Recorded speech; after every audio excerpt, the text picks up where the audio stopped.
and welcome to the Happya Life podcast. I'm Clare Deacon, and I'm really glad you're here today, particularly if the title of this one stopped you in your tracks a little, because I want to talk about something that is genuinely hard to explain to other people, let alone yourself. Nothing is actually wrong, life is ticking along.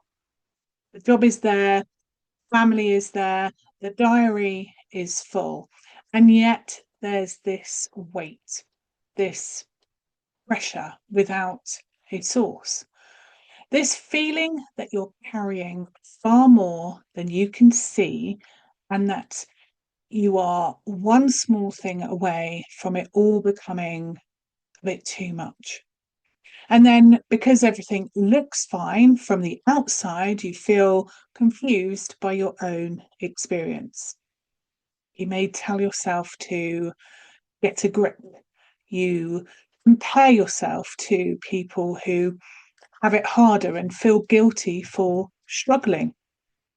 So you carry on. I want to talk about what is actually going on when you feel this way, because it's quite often not what you think.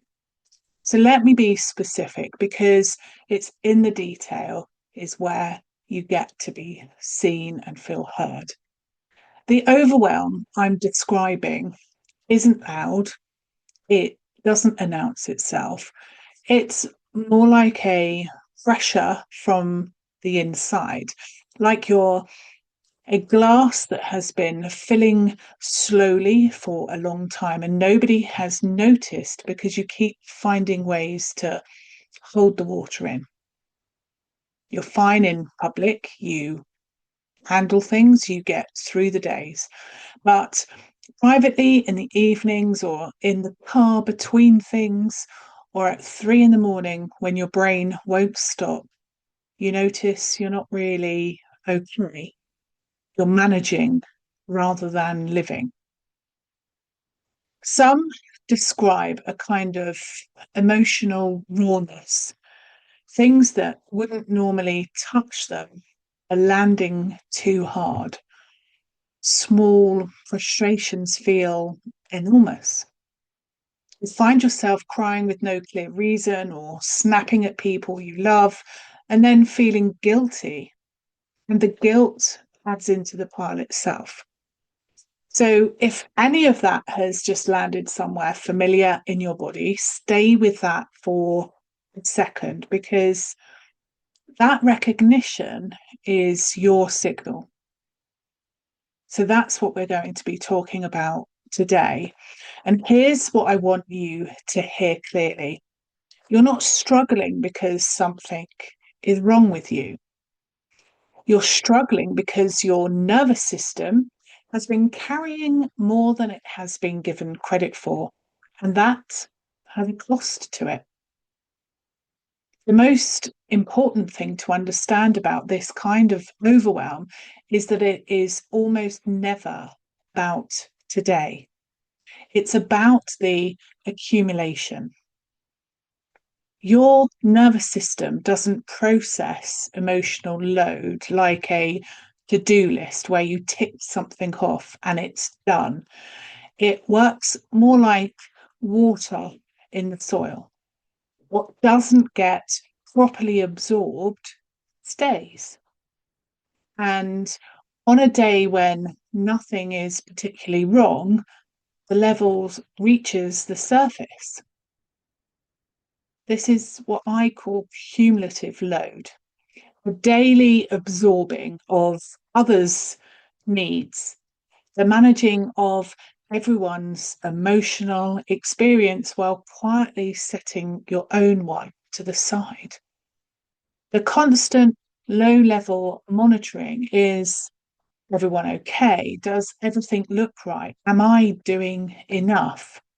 That monitoring is invisible labour. It doesn't show up on a schedule. Nobody acknowledges it. But your nervous system is running that schedule constantly. And nervous systems that are running constantly don't get restored. They stay in a low level activation state. And that over time looks like exhaustion, emotional rawness, and persistent feeling of not quite coping with no obvious reason why. So, when was the last time you were genuinely not responsible for anyone? I don't mean just alone, but actually, truly unmonitoring, running a mental list, just present in your own body without the watching. For a lot of women, that question is genuinely hard to answer, and that's not a small thing. I want to name something that rarely gets said directly because I think saying it clearly is one of the most useful things I can offer. A lot of the overwhelm that women carry is the result of being emotionally responsible for too many people for too long.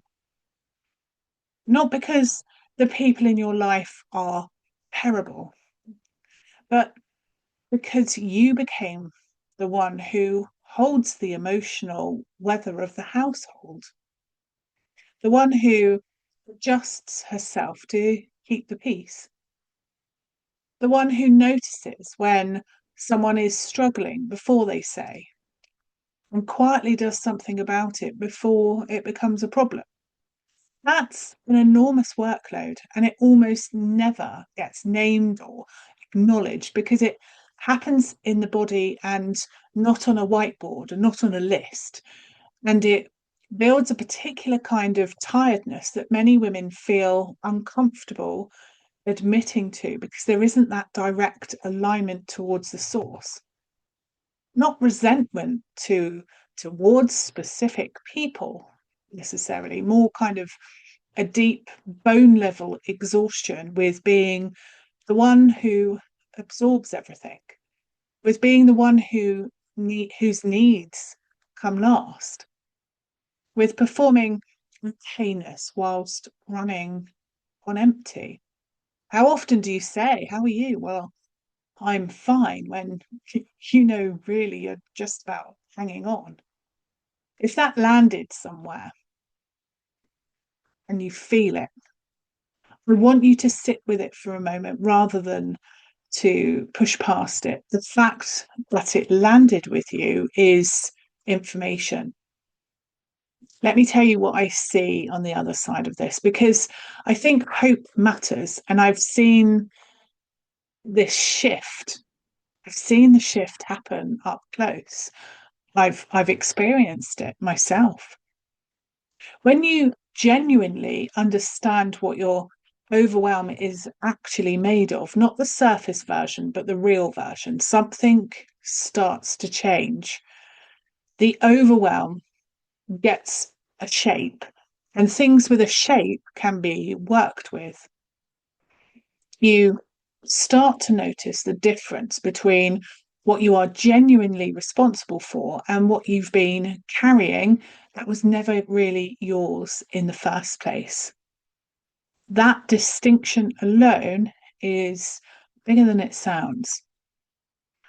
Because when you can see the difference you can start making different choices about what you pick up and what you put down.